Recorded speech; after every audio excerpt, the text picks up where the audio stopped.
નમસ્કાર દર્શક મિત્રો, રોવિંગ વિથ સાગર ચેનલમાં આપ સૌનું હાર્દિક સ્વાગત છે. શ્રાવણ મહિનો એટલે તહેવારોનો મહિનો. શ્રાવણ વદ છઠની તિથિને રાંધણ છઠ તરીકે મનાવવામાં આવે છે. આ દિવસે ભગવાન શ્રી કૃષ્ણના મોટા ભાઈ બલરામજીનો જન્મ થયો હતો. એટલા માટે મહિલાઓ પોતાના પુત્રના લાંબા આયુષ્ય અને સમૃદ્ધિની કામના કરી રાંધણ છઠની ઉજવણી કરી ઉપવાસ કરે છે. આજે રાંધણ છઠના દિવસે હું તમને કેટલીક વાનગીઓની રેસીપી આ વિડીયોમાં બતાવવા જઈ રહ્યો છું. આશા કરીશ કે વિડીયોમાં તમે છેલ્લે સુધી બન્યા રહેશો. તો ચાલો શરૂ કરીએ. તાંદળાની ગેસ. તાંદળા એ એક ટ્રેડિશનલ ધાન છે જે ચણામાંથી બનતું હોય છે, જે મુખ્યત્વે મહેસાણા તથા ઉત્તર ગુજરાતના અમુક વિસ્તારમાં જ મળતું હોય છે. તાંદળાની ગેસ દશકો પહેલા ગુજરાતમાં ખૂબ જ ખવાતી હતી અને અત્યારે તે વિસરાતી જાય છે અને માત્ર મહેસાણા આસપાસના વિસ્તારમાં જ ખવાય છે. ઘણા લોકો તાંદળાની ગેસ ડાયાબિટીસને કંટ્રોલ કરવા માટે ખાતા હોય છે.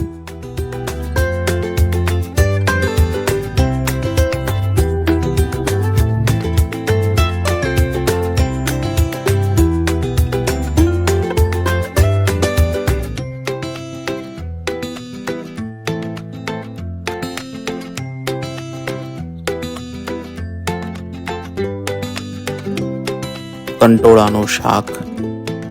100 દર્દની એક દવા એટલે કંટોળા. ડાયાબિટીસના લોકો માટે કંટોળા સૌથી બેસ્ટ છે.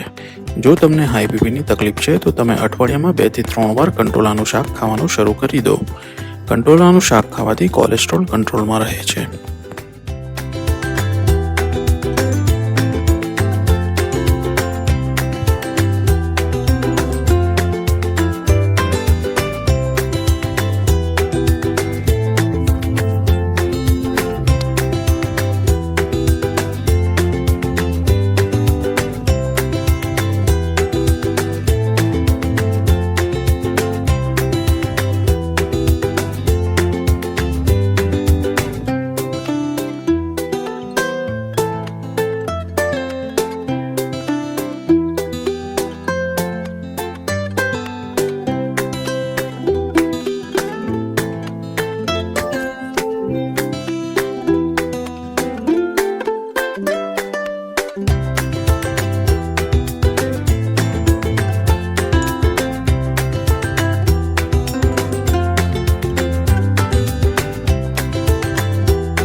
બાજરા મેથીના થેપલા.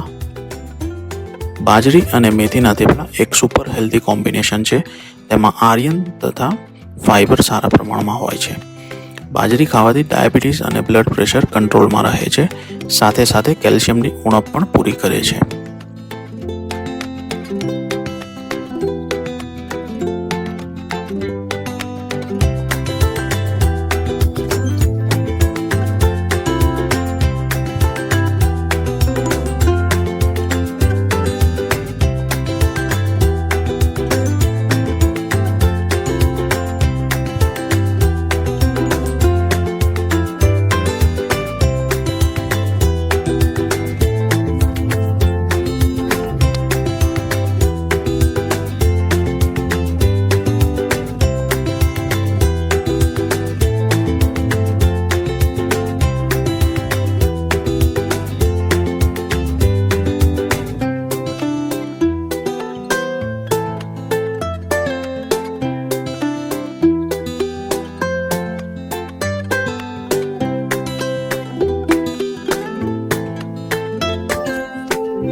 બાજરાની સુકડી,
મસાલાવાળા મરચાં,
आशा करता हूँ आपको यह वीडियो पसंद आया होगा।